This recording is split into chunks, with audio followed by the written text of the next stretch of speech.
Binabati ko po kayo na isang mapagpalang araw po mga idol. Welcome back po ulit sa aking munting channel, Dan Ed's Vlog. Meron po ako ditong home service na isang stand fan po. Na ang brand po ay Panasonic. Dito po, kung matatandaan nyo po, ay ako nakapag home service na rin po dito. Ilan na rin po ang nagawa ko dito sa kanila. Meron na rin po ako na-repair na ganito din po model na Panasonic. Na ang motor po nito ay Natick. Yung dati ko pong ini-upload na lumutong na po yung mga lock sa mga gilid po ng motor na ginawa ko po, binutasak, nilagyan ko ng tornilyo. Kasi yung po ay may mga nauna na pong gumawa. Sana po ito ay wala pang naunang gumawa dito para maibalik ko po ng ayos yung mga lock nito sa gilid ng motor niya. Ngayon nga pala po, ang oras po ngayon ay 9:37 ng umaga po. Ito po yung aking pinuntahan agad dahil maya maya po ay mainit na po. Sobrang banas po ng ating panahon ngayon. Sana po ito yung aking magawa dahil ang problema daw po nito, noong una daw po ay maingay daw po. Tapos tuluyan na po daw siyang tumigil ang pag-ikot po. Kaya ito po ay napatawag po sa akin ng aking customer ulit at pinagagawa po sa akin o pinatitingnan. Ito po ang kanyang model F-405LS. Akin po muna itong isasaksak ang power cord sa saksakan. Asan ba yung dito, saksakan? Ayun, nasa ilalim. Naharangan pa ng kamay ko ang camera. Ayan. Saksak ko muna dito.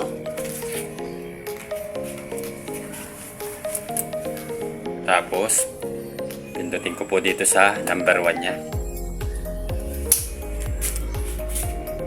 So, may kaunti naman pong ugong na nararamdaman po ako doon sa motor nya, number 2.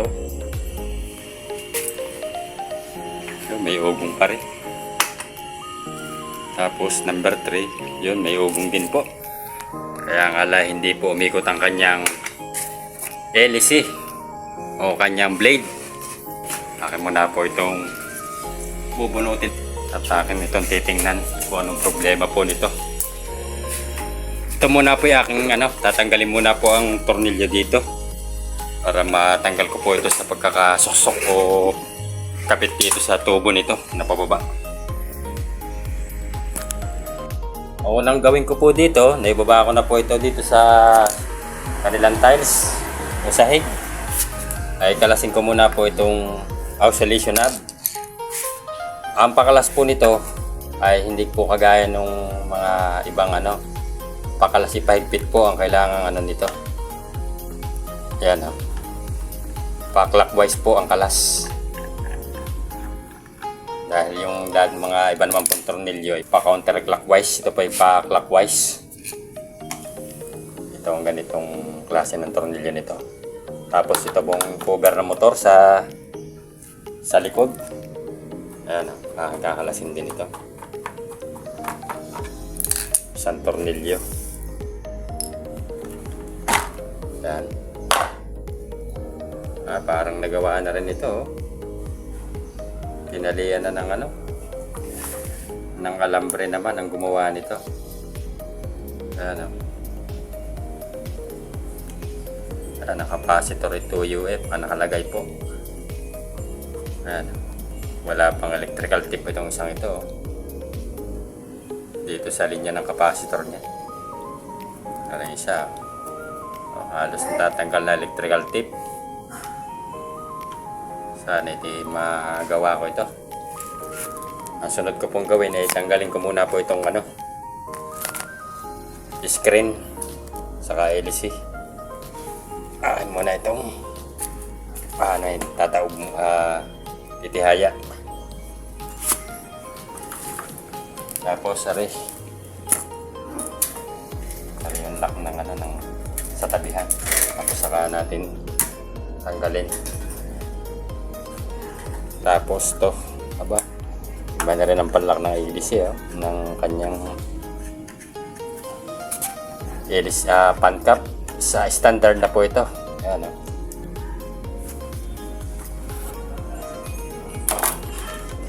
Ayan, sobrang ano po, stock up po oh. Oh, stock up po ang shafting niya. Hirap po umiikot ang aking kamay dito oh. Natuyuan po ito ng ano, ng langis. Mga ganyang mga pagkaganito po. Ayan, tuloy ko na po dito ang pagkakalas ko dito sa screen. Para magkaalaman na po kung makayang gawin.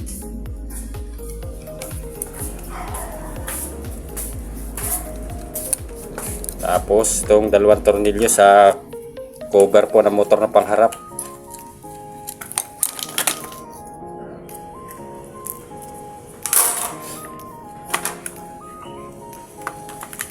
Yan, natanggal na. Akin pa pong i-check. Okay. Aha. Kung anong problema. Ito pala po yung na-repair na rin po. Kaya nga lang hindi ako naka-repair na rin. Ayan ha. Hindi ka ikaw. Walang mga electrical tape po. Okay. Saka yung trabaho ko, hindi karning alambre. Yung sa akin, aking tinornilyuhan. Ayan ha. Yung aking isa diyan po, yung huli kong ginawa, ay yung tornilyo po ang gilid. Kaya akin sabi ko, baka ito yung ginawa ko, ay hindi naman. Makikita nyo po sa tanda po kasi namin ang aming mga trabaho. Bumigay eh. Sobrang humina. Sobrang Ay, stock po. maingay, oo. Dati maingay. Opo. Tapos nang sumunod na, wala na. Ayaw nang man. Wala na, hindi na po talaga iikot ito. Ay sobrang ano oh. Sobrang ganit. Okay. Sobrang init nga po ngayon. Kaya nga. Talagang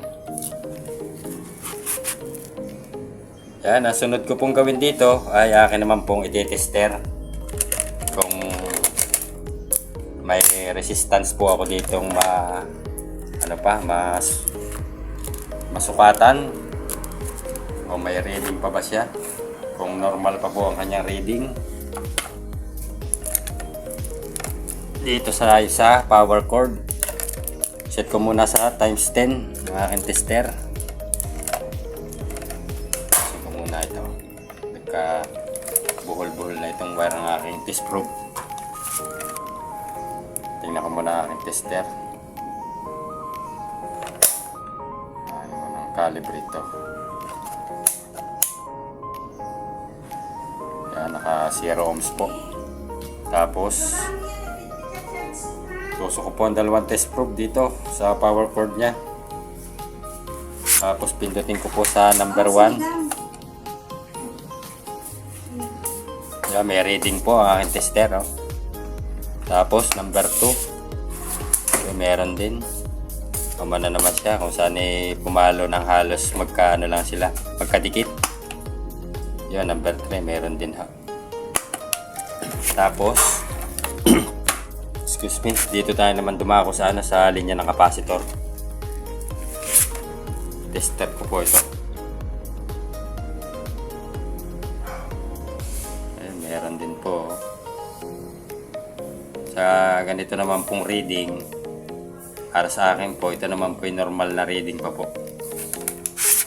Tapos, itong capacitor, titest po ito kung tuyo ipa ba ang nasusukat dito, dahil po nakalagay dito.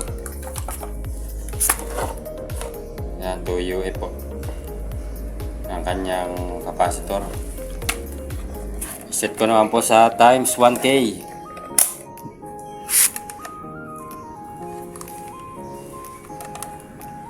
Tingnan ko muna ang tester.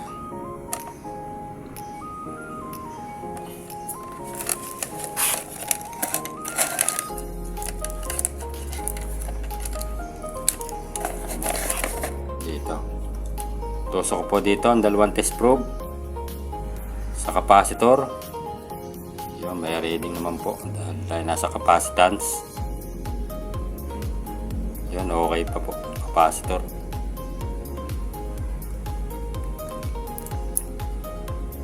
Teka, baka hindi nakasira rin ang tester. Titingnan ko ng ayos. Yun, okay pa naman po yan. Okay pa ang capacitor. Kaya ang gagawin ko po dito ay Babaklasin ko na po ito para makita ko po ang bushing shafting niya. Kaya nasunod ko pong gawin dito itong isang tornilyo sa swing arm.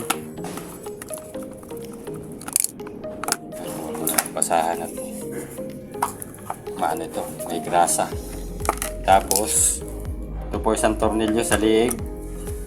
Paluagin po ito para mahila po yung wirings niya. Ayan, tapos ibalik sa pagkakahigpit po.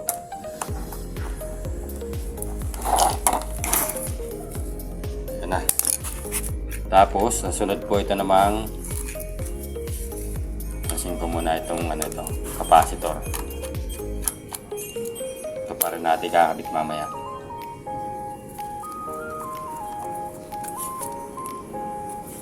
Ito po, 3 tornilyo sa gearbox niya po sa likod. Yung nagsuswing.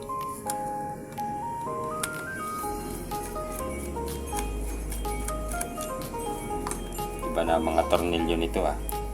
Oh. Hindi na itong original na tornilyo nito.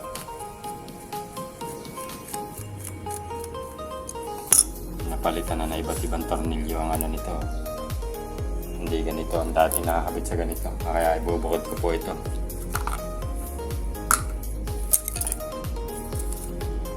Sobrang ganit. Tapos gagawin ko dito, itatanggalin ko po ito ng plies, ang ipinabit po dito na mga alambre sa gilid. Yan, isa.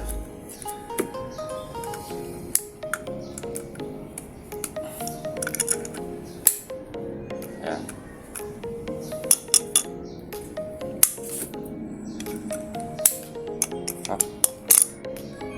Tatanggalin ko muna po lahat. Ang alambre po nakatali po dito sa housing po ng gilid. Mamaya ako po kayo balikan.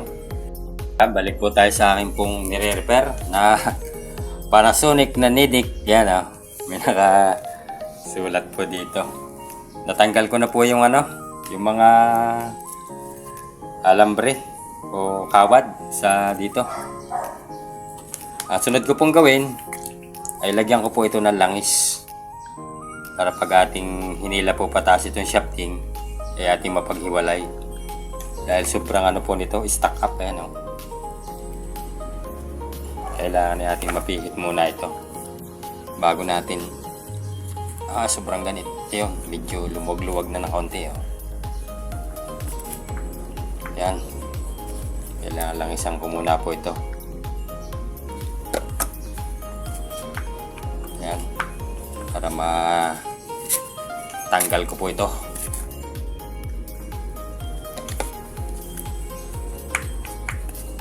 Sa mga ganito po, pagka stack up, bago nyo po paghiwalayin o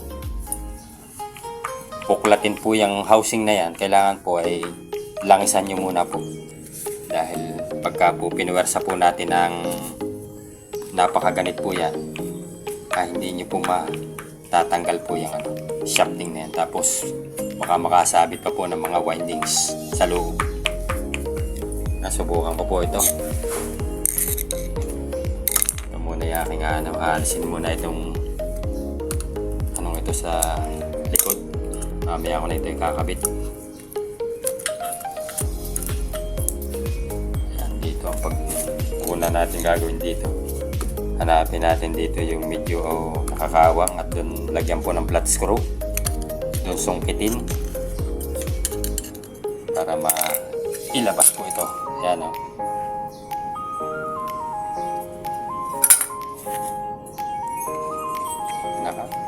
Sobrang ganit. Yari tayo dito. Sobrang na. Stack up dito sa unahan.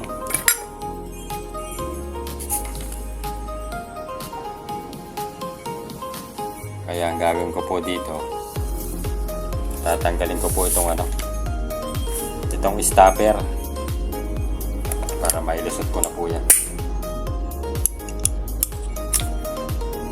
Tanggalin ang stopper sa shafting. Tapos kukuha ko ng maliit na Phillips screw para yung bushing niya sumama na dun palabas. Tapos pupukin ko po ito. Yan natin ang camera. Mari po. Pupukin po ito dito. Yan. Yung apat na 5 bukas na yan. Yan po yung nandun po kasi yung lock nun saan sa loob. Kaya umangat na po. Tapos yan po yung mahihila na natin papapataas. Yan o. Ang bushing po nag-stack up na doon sa shafting niya. Hindi na nakaalis po sa pagkaka stack up. Yan po ang logo. Sobrang dumi ng yung pinaglangisan po niya. Kulay brown na dahil natuyuan po yan.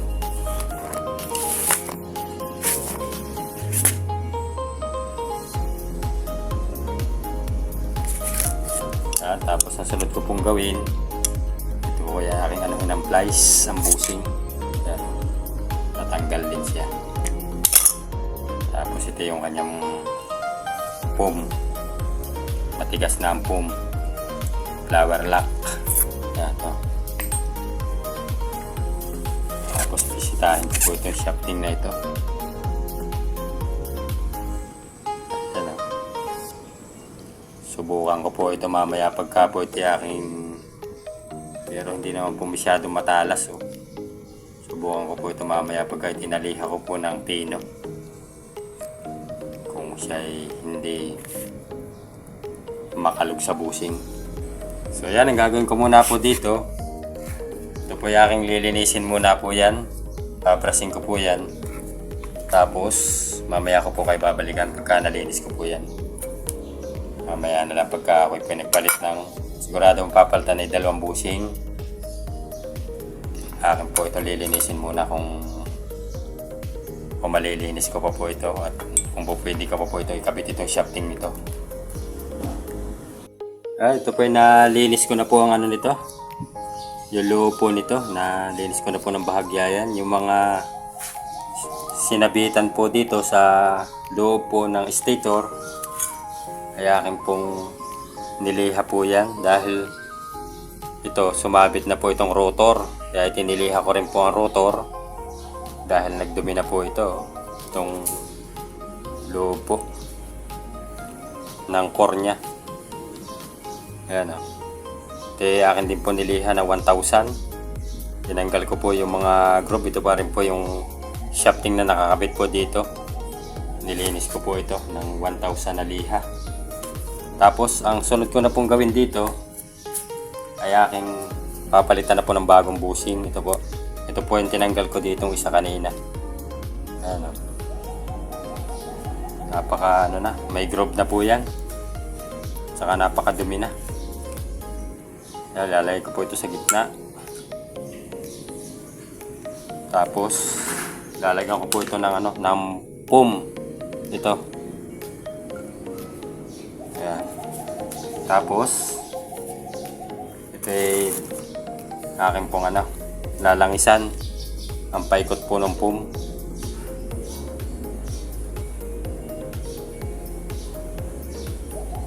Ayan, nalangisan na po. Tapos yung flower niya po, ito.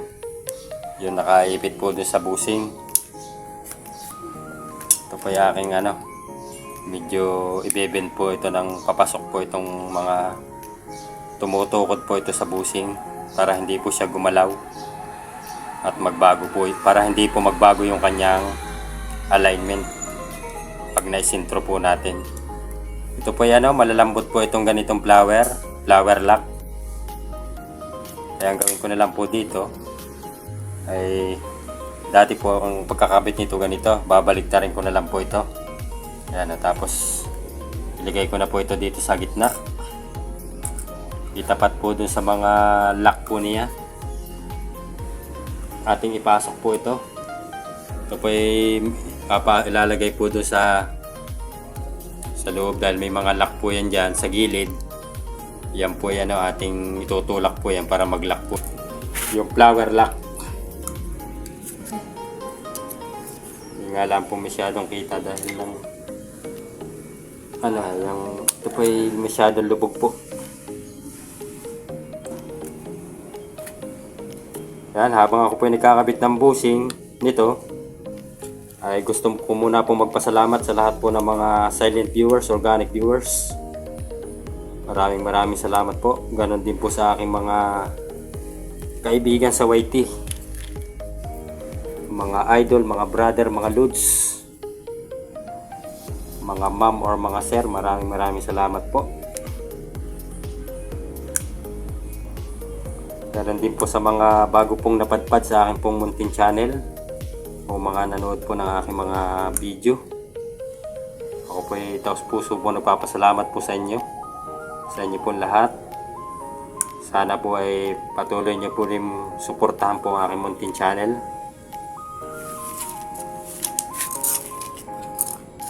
At baka pwede ko rin pong hilingin na inyo pong pag-like, pag-subscribe at pakipindot na rin po ng notification bell at ilagay po sa all para lagi po kayong updated sa mga bago ko po video na i-upload. Habang tinutulak ko po ito dito, yung mga lock po dito sa gilid ng flower lock.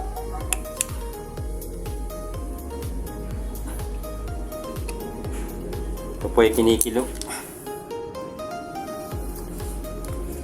Yung mga po dito sa loob para makatukod po dun sa flower lock.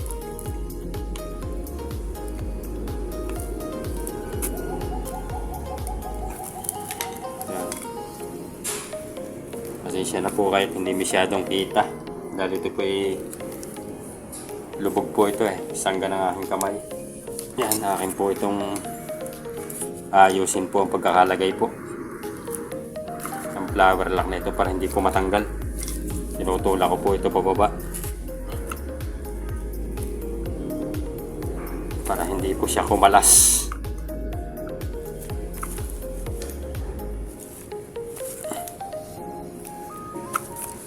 Paikot po yan.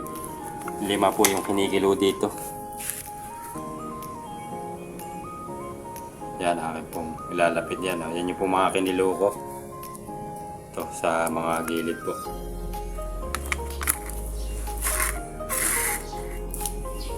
Tapos akin pong subukan po kung ayos pong pagkakalagay ng busing kung hindi po siya masyadong magalaw sa loob.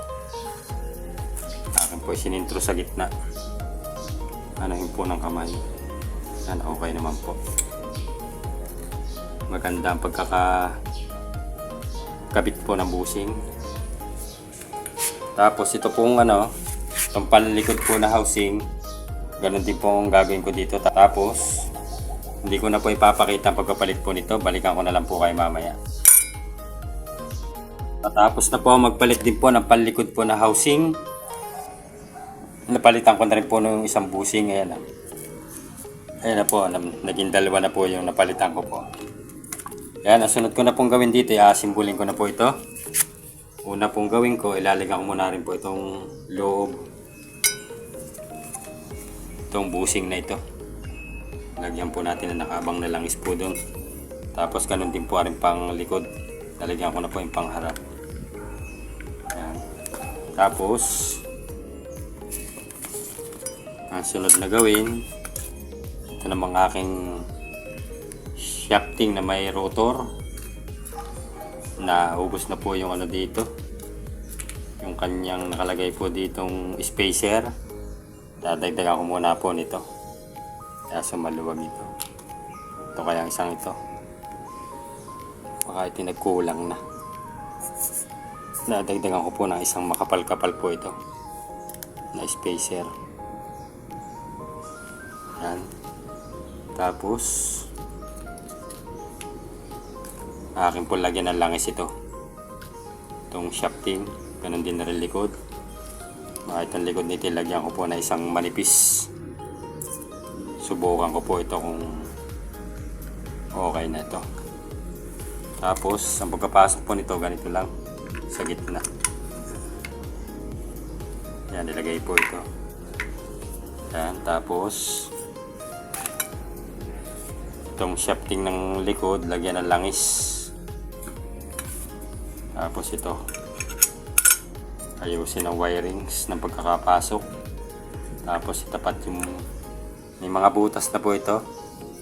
Dati kung tinalian na ng alambre. Tapos pokpokin po kung para matisting po kung okay yung kanyang space.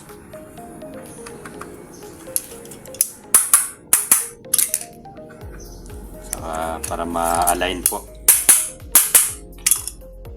Dito po ay aking kinalas po ulit dahil ang pakaramdam ko po ay sumasabit po yung rotor. Parang kulang pa po ako ng spacer na nailagay po. Kaya naghahanap po ako ng tamang spacer po para maging ayos po ang kanyang distansya o space po na spacer.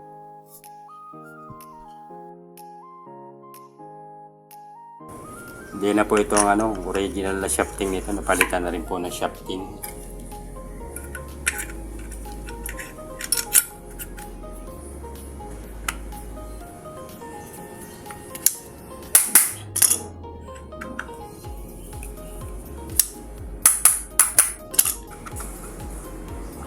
Yan, natibla ko na po dito yung spacer niya. Freewheeling na naman po, kaya ang gawin ko na po sunod dito, ilalagyan ko na po ito ng ng tornilyo po yung mga butas na yan. Naghanap po ako ng tornilyo na ilalagay po diyan yan. Yan po yung mga tornilyo po ilalagay. Naghanap po ako ng 5 piraso. Tornilyohan ko na po ito.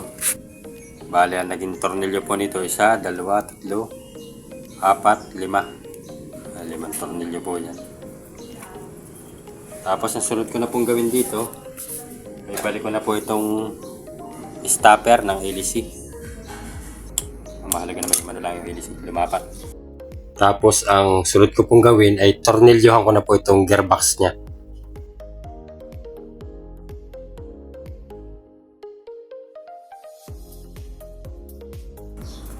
Tapos ito dito. Ilalagay. Tutugsungan ko muna po ito ng ng ibang wire para maganda-ganda naman po ito.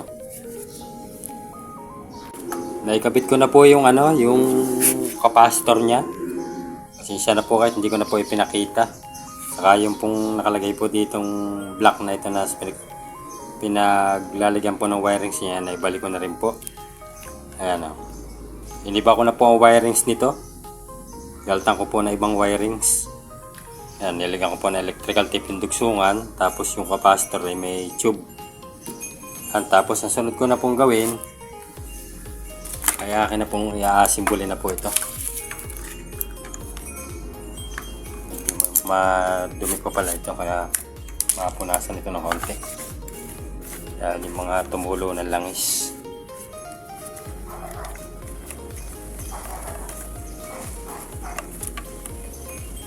Maganda rin po itong ganitong design po ng liig niya, dahil ito po ay nai-adjust para magpantay po yung kanyang pag-swing. Ayan. Ito po ang design ng Panasonic. Maganda po ang pagkaka-design po ng liig niya. May adjustan para pagka medyo lamang ang pag-swing do sa kabila, pwede mong iipod. Yan, pasok ko na po dito. Ayos na yan. Kaunting linis na yan.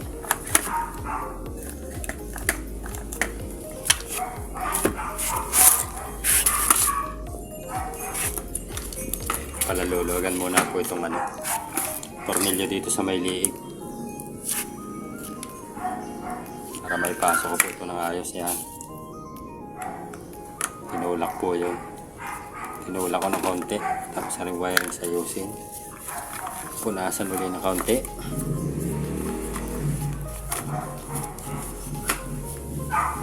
Yan, tapos ilagay ko na po yung tornilyo dito sa swing arm.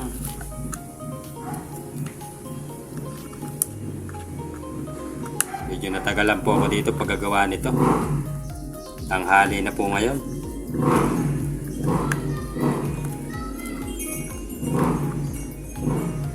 Kailangan talaga po hindi tayo magmadali po sa ating trabaho para ayos ang ating pong pagkakagawa nito. Dahil ano po marami na po akong inayos dito. Tapos yung mga tornilyo po ay mga iba na po ang mga inilagay, kaya naghanap po ako ng sadyang mamats po dito. Dahil pagka po tayo nagtornilyo diyan na medyo mahaba, ay baka matamaan po yung yung windings nito. Kaya kailangan po maghanap po tayo ng ng akma po sa kanya. Yan, tapos ang sunod ko na pong gawin dito, aking pispisan lang po na pala na kaunti itong kanyang cover ng motor. May alikabok na pong kaunti.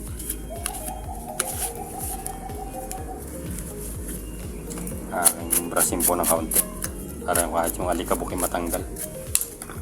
Pwede na po yan. Tapos akin lagyan na po ng 3 tornilyo ito.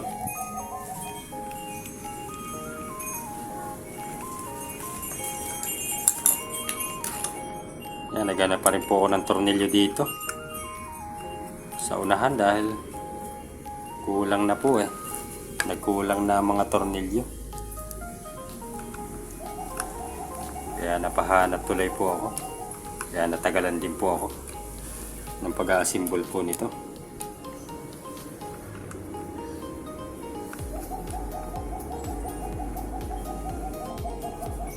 Tapos itong cover sa likod, tornilyo ko na po dito sa likod.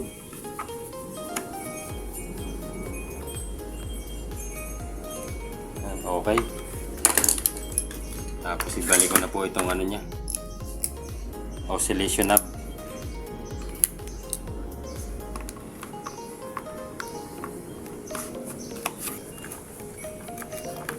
Kaya ilalagay ko na po ito dito sa stand niya. Asimbulin ko na lang po ito. Mamaya ko na lang po kayo balikan pagka na-assemble ko na po at ating final testing. Tapos ang sunod ko pong gawin ay final testing ko na po ito. Kaya nakasaksak na po ang power cord sa saksakan para ma-testing na po natin. Yan, ang sunod ko pong gawin dito, ipindutin ko po dito ang speed po sa number 1. Yan, umikot na po agad. At po, wala pong ingay at freewheeling po. Tapos number 2. Ayan, lumakas ng bahagya. Ilagay ko na po sa number 3. Ayan, okay na po. Goods na. Akin muna po itong swing para makita ko po kung nagsuswing siya. Ayan, okay na po. Nagsuswing din. Steady ko po. Siguro po hanggang dito na lang po ang vlog ko po sa araw na ito. Kung may natutunan po kayo at nagustuhan nyo po ang vlog na binahagi ko po, baka pwede ko pong hilingin yung pag-like, pag-subscribe at pakipindot na rin po ng notification bell at ilagay po sa all para lagi po kayo updated sa mga bago ko pong video na i-upload. Yan, maraming salamat po ulit sa mga nanood po ng video ko pong ito. God bless po sa ating lahat at ingat po lagi tayo sa pang-araw-araw nating mga hanap buhay. Bye bye na po at maraming salamat po ulit mga idol.